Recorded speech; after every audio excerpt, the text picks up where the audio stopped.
अस्सलाम वालेकुम दोस्तों, उम्मीद है कि आप सब खैरियत से होंगे। तो आज की इस वीडियो में हम रिलेशनशिप इन ऊप्स को जावा में देखेंगे। सबसे पहले मैं उन पॉइंट्स को हाईलाइट करना चाहूँगा जो आज की इस गुफ्तगू का हमारा मौजू बनने जा रहे हैं। तो सबसे पहला पॉइंट हमारा एसोसिएशन है, उसके बाद एग्रीगेशन है, फिर कॉम्पोजिशन है, फिर इनहेरिटेंस है। ये 4 टाइप्स ऑफ रिलेशनशिप्स है जो ऊप सपोर्ट करता है। उसके बाद हम इसकी एक छोटी सी कोडिंग एग्जांपल देखेंगे। तो इससे पहले हम अपनी डिस्कशन को मज़ीद डिटेल में लेके जाए, लेट्स रोल द इंट्रो।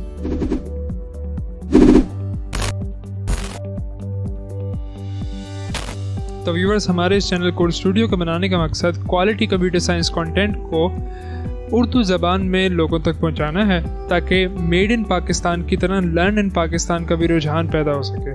तो अगर आपने अभी तक हमारे चैनल को सब्सक्राइब नहीं किया तो इसे सब्सक्राइब करें ताकि हमारी आइंदा के इसी तरह के ट्यूटोरियल्स भी आपको मिलते रहें। Okay, welcome back guys. तो सबसे पहले कि हम इस ऊप के रिलेशनशिप को समझें, हमें ह्यूमन नेचर की एक सिंपल सी फिलोसफी समझनी पड़ेगी। जो ह्यूमन की नेचर है, जब एक इंसान इस दुनिया में आता है तो ये उसकी नेचर है कि वो किसी ना किसी तरह के रिलेशनशिप में इन्वॉल्व रहता है। उसके बगैर उसका गुजारा ही नहीं होता। वो रिलेशनशिप उसका कोई इंटरेस्ट हो सकता है, वो रिलेशनशिप उसकी कोई वीक डिपेंडेंसी हो सकती है जिसके बगैर वो उसका वजूद बरकरार रख सकता है। वो रिलेशनशिप उसकी कोई स्ट्रॉन्ग डिपेंडेंसी हो सकती है, मतलब ऐसी डिपेंडेंसी कि अगर वो उस रिलेशनशिप से बाइकआउट करे तो उसके बाद उसके लिए एक डेथ का मुकाम हो सकता है, मतलब कि उसके बगैर उसका गुजारा नहीं है। या फिर रिलेशनशिप विद पेरेंट्स है, मतलब पेरेंट का एक चाइल्ड के साथ जो रिलेशनशिप होता है। अब हम देखते हैं ऑब्जेक्ट ओरिएंटेड प्रोग्रामिंग में। तो ऑब्जेक्ट ओरिएंटेड प्रोग्रामिंग की दुनिया में भी इसी तरह के कुछ रिलेशनशिप्स है जो कि बिल्कुल ह्यूमन नेचर से ही मुताबिकत रखते हैं। तो पहला पॉइंट आता है एसोसिएशन, जो पहली फॉर्म है रिलेशनशिप की। तो एसोसिएशन क्या होती है? एसोसिएशन बेसिकली दो क्लासेस के दरमियान में एक रिलेशनशिप है। ये एक ऐसा रिलेशनशिप है जिसकी मदद से क्या होता है कि एक क्लास किसी दूसरे क्लास के साथ एक ऐसा हैजा रिलेशनशिप एस्टेब्लिश करेगी जिसकी मदद से वो उसकी सर्विसेज, उसकी डाटा वगैरह को एक्सेस कर सकेगा, उसकी सर्विसेज से मुस्तफीद हो सकेगा। दूसरा इसके अंदर पॉइंट आ जाता है कि ये एसोसिएशन फिर इस्टेब्लिश कैसे होगी। तो इस एसोसिएशन को इस्टेब्लिश करने का आसान सा हल है, और वो ये है कि एक क्लास का ऑब्जेक्ट किसी दूसरी क्लास के एट्रीब्यूट्स के अंदर आप शामिल कर दे और आपके पास एक हैज़र रिलेशनशिप आ जाएगा।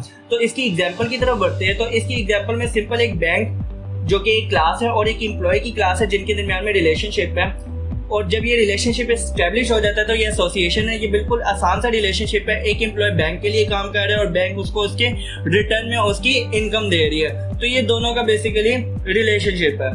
तो यहाँ पर एसोसिएशन खत्म होती है। इसके बाद हम एग्रीगेशन की तरफ बढ़ते हैं। जो एग्रीगेशन है वो एसोसिएशन की ही एक वीक फॉर्म है। इससे पहले कि हम इस एग्रीगेशन की डेफिनेशन को देखें, चंद पॉइंट्स को मैं हाईलाइट करते हुए चलता हूँ। तो ये वीक फॉर्म ऑफ एसोसिएशन होती है, और इसके अंदर और एसोसिएशन में फ़र्क ये आ जाता है कि ये पार्ट ऑफ रिलेशनशिप है और ये एक वीक डिपेंडेंसी है। वीक डिपेंडेंसी से मुराद ये है कि अगर इन दोनों, मतलब कि दो क्लासेस के दरमियान में एक रिलेशनशिप ख़त्म होता है तो इसके बावजूद भी इनकी एग्जिस्टेंस बरकरार रहती है। नेक्स्ट इसके अंदर बात ये आ जाती है कि इसकी डेफिनेशन को फिर समझते हैं। जब हम इसकी डेफिनेशन को समझते हैं ना, तो उसके लिए बड़ा आपको कंसंट्रेट करना पड़ेगा और बड़े ध्यान से समझना पड़ेगा। इसकी डेफिनेशन के मुताबिक ये है कि इसके पास एक रेफरेंस आता है। यही वो फर्क है एग्रीगेशन और कॉम्पोजिशन में। अभी मैंने कॉम्पोजिशन एक्सप्लेन नहीं किया, उसको आगे देखते हैं। लेकिन आप इस फर्क को समझें कि इसके पास एक रेफरेंस आ रहा है आउटसाइड द वर्ल्ड, जिसको क्या कर रहा है, ये अपने एट्रीब्यूट में मौजूद ऑब्जेक्ट के ऊपर कॉपी कर रहा है। ये अपने एट्रीब्यूट में मौजूद ऑब्जेक्ट के ऊपर कॉपी कर रहा है एक रेफरेंस को। ये अपने एरिया में उसको कंपोज नहीं कर रहा, इसके पास बना बनाया ऑब्जेक्ट आ रहा है और ये क्या कर रहा है, सिंपल उस रेफरेंस को कॉपी कर रहा है। तो इसकी एक सिंपल सी एग्जांपल देखते हैं कार और व्हील की। कार एक क्लास है, व्हील एक क्लास है। इनके दरमियान में एक पार्ट होल्ड रिलेशनशिप एस्टैब्लिश होने लगा है। पार्ट होल्ड रिलेशनशिप को डायमंड से रिप्रेजेंट करते हैं और डायमंड जो होता है वो बड़ी क्लास के साथ होता है। जब ये इसके साथ पार्ट होल्ड रिलेशनशिप में आ जाएगी तो इसके बाद क्या होगा, कार और व्हील जब अलहदा होगी तो व्हील अपनी एग्जिस्टेंस बरकरार रख सकता है। कैसे कि व्हील किसी दूसरी कार के अंदर भी इस्तेमाल हो सकता है। यानी कि व्हील अगर अपना रिलेशनशिप का बाइकआउट करता है कार के साथ तो उससे कोई नुकसान नहीं होगा, वो अपना वजूद बरकरार रख सकता है। अब कॉम्पोजिशन की तरफ बढ़ते हैं। कॉम्पोजिशन की डेफिनेशन को भी समझने से पहले मैं इस बात को मुनासिब समझूंगा कि हम इसके चंद पॉइंट्स को डिस्कस कर ले। तो सबसे पहली बात ये है कि ये भी एसोसिएशन से कुछ हटके नहीं है, ये भी उसकी स्ट्रॉन्ग फॉर्म है। इसके अंदर भी पार्ट और रिलेशनशिप होता है, लेकिन ये एग्रीगेशन की बिल्कुल ऑपोजिट चीज है। अब इसके अंदर फर्क ये आ जाता है कि ये इसकी स्ट्रॉन्ग डिपेंडेंसी होती है। स्ट्रॉन्ग डिपेंडेंसी से मुराद ये है कि जब इनके दरमियान में रिलेशनशिप खत्म होगा, मतलब दो क्लासेस के दरमियान में रिलेशनशिप खत्म होगा, तो वो अपना वजूद बरकरार नहीं रख पाएगी, उसके बगैर उसकी एग्जिस्टेंस पॉसिबल नहीं है। अब इसकी हम एक रिलेशनशिप की एक एग्जांपल देखते हैं, कार और इंजन की। कार हमारे पास एक क्लास है, इंजन हमारे पास एक क्लास है, जिसका आपस में पार्ट और रिलेशनशिप इस्टेब्लिश होने जा रहा है। ये डायमंड फिल इसलिए क्योंकि ये स्ट्रॉन्ग फॉर्म ऑफ एसोसिएशन है, यहाँ पे स्ट्रॉन्ग डिपेंडेंसी है। जब इनका रिलेशनशिप इस्टेब्लिश होगा तो मैं आपको पहले ये बताना चाहूंगा कि ये एक ऐसी फॉर्म है, मतलब कि ये एक ऐसी रिलेशनशिप है जिसके अंदर ये होगा, मतलब कि मैं सपोज करना चाहता हूँ कि ये इंजन जो है ये सिर्फ एक मतलब इसी कार के लिए स्पेशली बना है। अब सोचे कि जब मतलब कि प्रैक्टिकल टर्म्स में सोचे कि जब ये इसी कार के लिए बना है, तो जब ये इससे अलहदा हो जाएगा तो इसके बाद इसका कोई वजूद ही नहीं रहेगा, ये तो बेकार हो जाएगा, ये किसी दूसरी कार में इस्तेमाल नहीं हो सकते। यही कॉम्पोजिशन है। कॉम्पोजिशन का मतलब ये कि एक क्लास अगर किसी दूसरी क्लास से खत्म हो जाती है तो उनके लिए ये डेड एंड है, वो खत्म हो जाती है। अब इन सारी चीजों को हमने देख लिया, तो अब इसकी हम डेफिनेशन की तरफ भी देखते हैं कि ये एग्रीगेशन से डिफरेंट कैसे है। तो आप ये देखिए इसकी डेफिनेशन क्या है। उसकी डेफिनेशन ये थी कि उसके पास एक रेफरेंस आता है और वो अपनी ओनरशिप उसके ऊपर रखता है। अब ये क्या करते हैं, ये उस क्लास के ऑब्जेक्ट को अपने एरिया के अंदर इंस्टेंशिएट करता है और उसके ऊपर अपने ओनरशिप को साबित करता है। अब ये उसको इंस्टेंशिएट करने से मुराद ये है कि इसको कोई बाहर से रेफरेंस नहीं आ रहा, ये उस रेफरेंस को कॉपी नहीं करेगी, अपने एरिया में रहते हुए उस ऑब्जेक्ट को क्रिएट करे, जिसका फायदा ये होगा, जिसका नुकसान तो या फायदे की तो हम बात नहीं कर सकते, जिससे ये होगा कि जब इनका रिलेशनशिप खत्म होगा तो ये अपने साथ साथ अपने पार्ट को भी डिस्ट्रॉय कर बैठेगी। अब हम चौथी टाइप की तरफ बढ़ते हैं, इनहेरिटेंस की। तो इनहेरिटेंस की डेफिनेशन को समझने से पहले या इसके कॉन्सेप्ट को समझने से पहले मैं आपके सामने एक एग्जांपल रखना चाहूंगा। आपके पास basically different types of classes है, मतलब कि आपके पास कोई लेट सपोज 4 से 5 क्लासेस है जिनके अंदर आपको नजर आता है कि एक ही काइंड का लॉजिक इस्तेमाल हुआ है, उसके अंदर कुछ एट्रीब्यूट या कुछ ऐसा डाटा है जो दोनों के दरमियान, जो सारी क्लासेस के दरमियान में कॉमन है। अब आपको नहीं लगता कि ये एक रिडंडेंट डाटा है और हमें इस रिडंडेंसी को खत्म करना चाहिए? तो यही इनहेरिटेंस का कॉन्सेप्ट है कि आप क्या करते हो कि जो कॉमन लॉजिक होता है उनको सेपरेट कर देते हो और उसको एक क्लास, एक अलग से उसकी क्लास बना लेते हो। ये एबिलिटी होती है इनहेरिटेंस की, आप एक नई क्लास बना देते हो और उसको हम पेरेंट क्लास कह देते हैं, और जो रेस्ट ऑफ दी क्लासेस होते हैं वो चाइल्ड क्लास हो जाती है। अब नेक्स्ट कॉन्सेप्ट ये आता है कि आपने जब इस डाटा को अलग कर दिया तो उस डाटा को आप यूज कैसे करोगे? तो यही बेसिकली इनके दरमियान में रिलेशनशिप होता है कि जितनी भी चाइल्ड क्लासेस होती है वो उस पेरेंट क्लास को एक्सटेंड करती है और उसका डाटा यूज करते हैं। ये एक इज अ रिलेशनशिप होता है। आप इसकी निशानदेही जो कर सकते हैं वो इज अ रिलेशनशिप कर सकते हैं। तो parent is a relationship with child, is in relationship with child. अब सुपर कीवर्ड इनहेरिटेंस के अंदर बहुत ही एक अहम पर्पस रखता है। सुपर कीवर्ड को हम आगे एग्जांपल में भी देखेंगे, लेकिन मैं इसको यहाँ पे इस तरीके से एक्सप्लेन करूंगा कि ये एक वेरिएबल रेफरेंस के तौर पे काम करता है और ये वेरिएबल रेफरेंस वेरिएबल के तौर पर काम करता है और ये रेफरेंस वेरिएबल पेरेंट के कंस्ट्रक्टर की तरफ होता है। आप मुझे सिर्फ इतना बताएं कि जब पेरेंट और चाइल्ड को अलग-अलग किया, मतलब कि इनके दरमियान में मतलब कि जो कॉमन लॉजिक है सेपरेट किए, तो पेरेंट के पास कुछ ऐसे एट्रीब्यूट है जो कि चाइल्ड के भी है, लेकिन उनको कंस्ट्रक्ट करने की जिम्मेदारी पेरेंट की है क्योंकि वो पेरेंट के एट्रीब्यूट है। तो चाइल्ड के अंदर एक सुपर का कीवर्ड यूज होता है जो कि एक रेफरेंस वेरिएबल के तौर पर काम करता है और उसका काम ये होता है कि वो पेरेंट की तरफ रेफरेंस करता है कि अपने एट्रीब्यूट तुम खुद कंस्ट्रक्ट करो। ठीक हो गया। अब इनहेरिटेंस के काफी फायदे, उनमें से एक पहला फायदा है रीयूजेबिलिटी ऑफ द कोड। आप देख सकते हैं कि क्या होता है कि पहले से एक पेरेंट क्लास के अंदर एक कोड भरा हुआ है, उसी कोड को दोबारा लिखने के बजाय हर चाइल्ड क्या कर रहा है, उसी को एक्सटेंड कर रहा है और उसी कोड को रीयूज कर रहा है। नेक्स्ट पॉइंट इसके अंदर आपको जो नजर आता है वो ये है कि ये स्ट्रक्चर को इम्प्रूव करता है, और स्ट्रक्चर को इम्प्रूव करने से मुराद ये है कि पहले ये सारी क्लासेस एक दूसरे पर डिपेंड नहीं कर रहे थे, इनके दरमियान में कोई रिलेशनशिप ही नहीं था। एक क्लास कहीं पर एक क्लास कहीं पर, तो इसने क्या किया है, इसको एक ग्रुप, एक स्ट्रक्चर फॉर्म में रख दिया है और ये स्ट्रक्चर फॉर्म इनहेरिटेंस की वजह से पॉसिबल हुआ है। आपको इसकी नतीजा क्या निकलेगा, आपकी रीडेबिलिटी बढ़ जाएगी कोड की। इसकी एग्जांपल देखते हैं BS स्टूडेंट की और MS स्टूडेंट की। तो स्टूडेंट एक क्लास है, BS स्टूडेंट भी एक क्लास है जो कि एक स्टूडेंट है, BS student is a student, MS student भी एक क्लास है, MS student is a student. अब BS स्टूडेंट और MS स्टूडेंट के दरमियान में एक कॉमन लॉजिक था जिसको आपने सेपरेट किया और स्टूडेंट में रख दिया और इनके दरमियान में एक रिलेशनशिप एस्टेब्लिश कर दिया जो कि इनहेरिटेंस है। लास्ट में सिंपल मैं आपसे ये कहना चाहूंगा कि अगर मेरे से पूछा जाए कि इनहेरिटेंस क्या है तो मैं उसका वन वर्ड आंसर दूंगा कि सिर्फ और सिर्फ पेरेंट चाइल्ड रिलेशनशिप है। तो आगे बढ़ते हैं, तो चले कोडिंग की तरफ बढ़ते हैं। कोडिंग से हम ये जितना भी हमने अभी मटेरियल सीखा है हम इसको प्रैक्टिकल वे में देखेंगे, कोडिंग के अंदर हम इसको कैसे इंप्लीमेंट करेंगे। तो कोडिंग की तरफ आते हैं, तो यहाँ पर आप देख सकते हैं कि ये पहले से ही आपको कुछ प्रिपेयर्ड कोड नज़र आ रहा है। ये कोड मैंने आपके लिए प्रिपेयर किया है। इसके अंदर मैंने सारी की सारी जितनी भी हमारे एग्जाम्पल में क्लासेस यूज़ हुई है, इसके अंदर जितनी भी हमारे मतलब क्लासेस के अंदर जितनी भी एग्जाम्पल यूज़ हुई है उन सारों की हमने क्लासेस बना दी है। उनके एट्रीब्यूट्स, उनके कंस्ट्रक्टर वगैरह मैंने पहले ही बना दिए टाइम बचाने के लिए। इनको एक्सप्लेन करने की भी ज़रूरत है क्योंकि मैं अपनी पिछली वीडियो में आपको ये एक्सप्लेन कर चुका हूँ। तो यहाँ पे हमारा मेन मकसद एग्रीगेशन के कॉन्सेप्ट को समझना है। तो एग्रीगेशन के कॉन्सेप्ट के अंदर कार और व्हील की क्लास आ जाती है। तो अब देखिए मैं एसोसिएशन को स्किप इसलिए कर रहा क्योंकि एसोसिएशन और एग्रीगेशन को जब हमने कोडिंग के अंदर इंप्लीमेंट करना होता है ना तो दोनों की अप्रोच सेम होती है। और वो अप्रोच क्या है कि आप एक क्लास के ऑब्जेक्ट को दूसरी क्लास के एट्रीब्यूट के अंदर शामिल कर देते हैं। तो हम वही करने लगे कि दूसरी क्लास के एट्रीब्यूट में शामिल करने लगे। जैसे कि व्हील है, एक छोटी क्लास है जिसको हम बड़ी क्लास में शामिल करने लगे, व्हील, पब्लिक व्हील, और ये व्हील बना है। अब यहाँ पे बेसिकली कंस्ट्रक्टर में हमने इस व्हील को ऐड कर दिया है और उसके बाद ये इसको कंस्ट्रक्ट भी करेगा इज इक्वल टू व्हील। अब हमने इसको कंस्ट्रक्ट कर लिया और यहाँ पे हम एक प्रिंट आउट की स्टेटमेंट रख लेते हैं जिससे आपको समझने में आसानी होगी कि बेसिकली एक कार है जिसके पास इस टाइप का कोई व्हील है, उसको हमने क्रिएट कर दिया।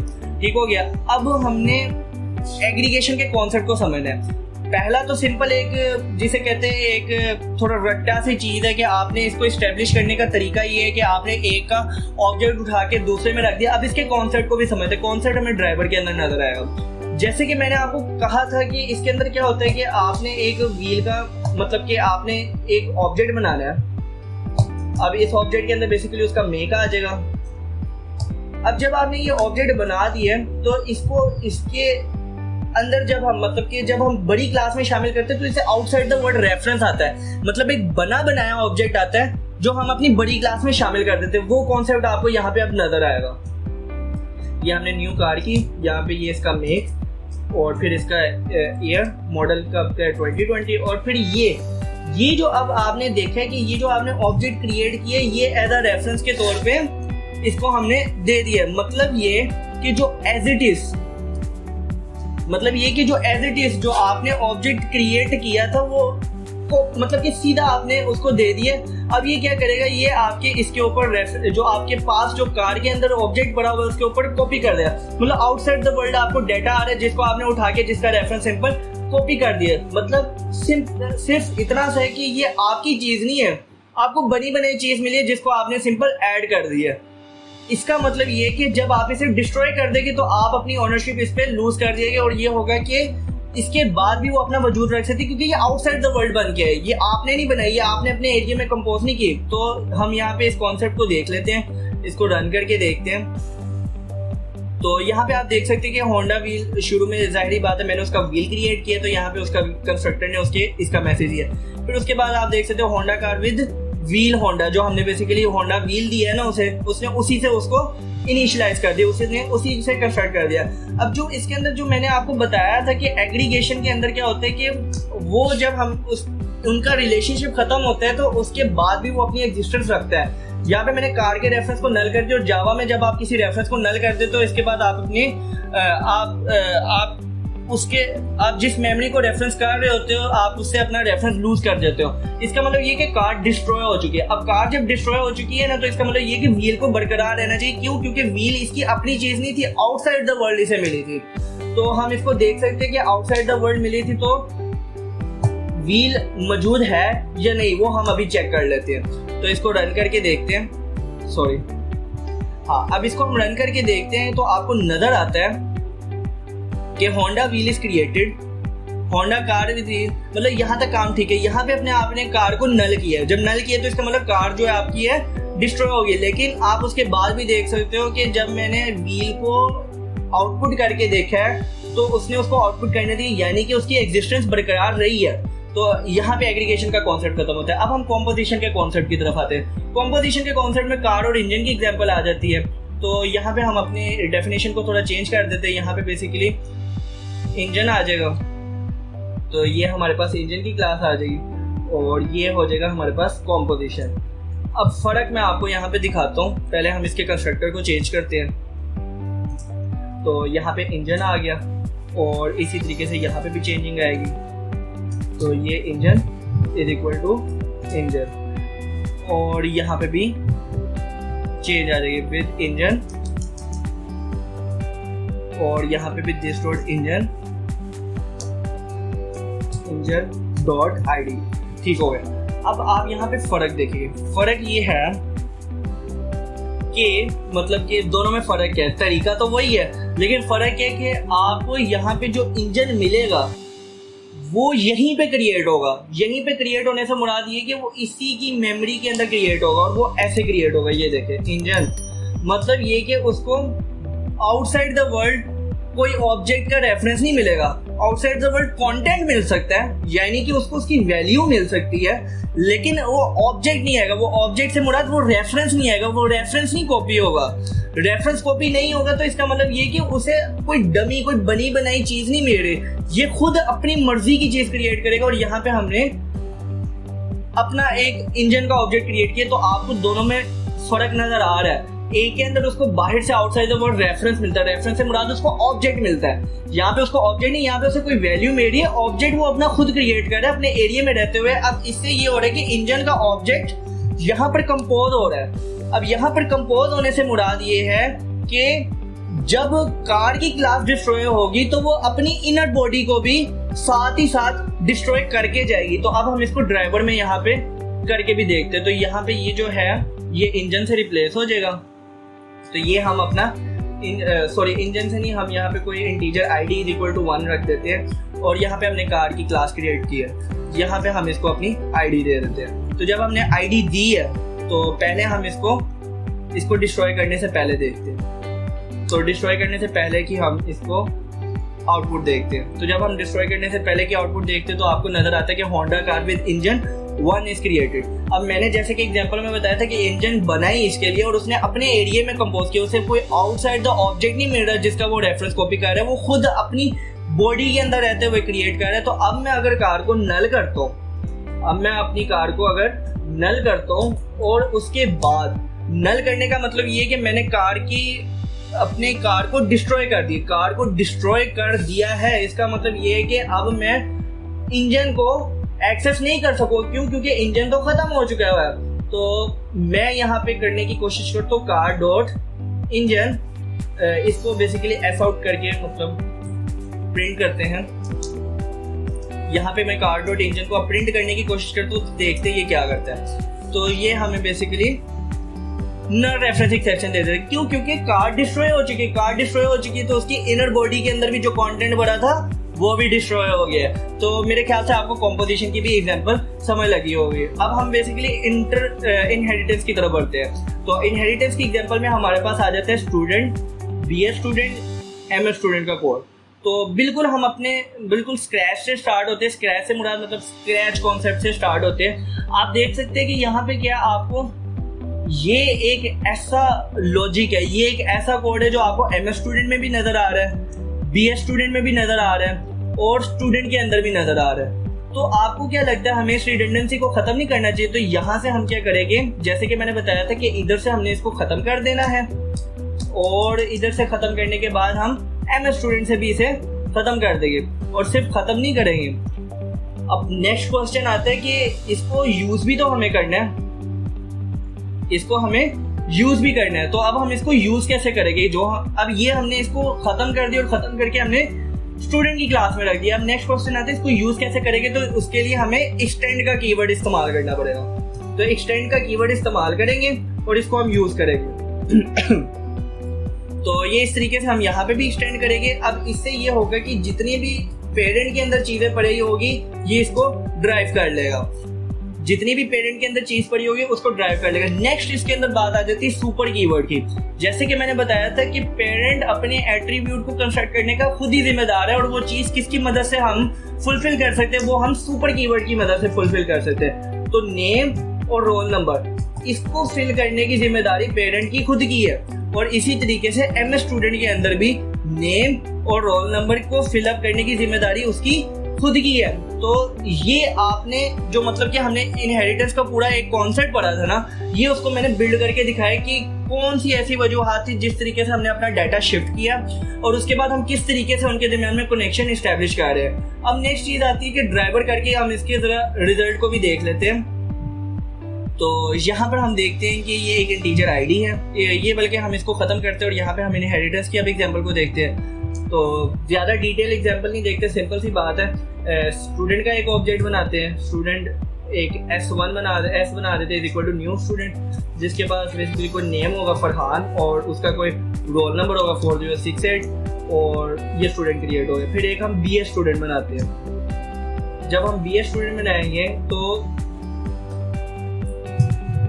BS स्टूडेंट बनाया, उसका नाम अली रख देते हैं, उसका रोल नंबर कोई 4091 रख देते हैं। फिर उसके बाद आ जाता है MS स्टूडेंट।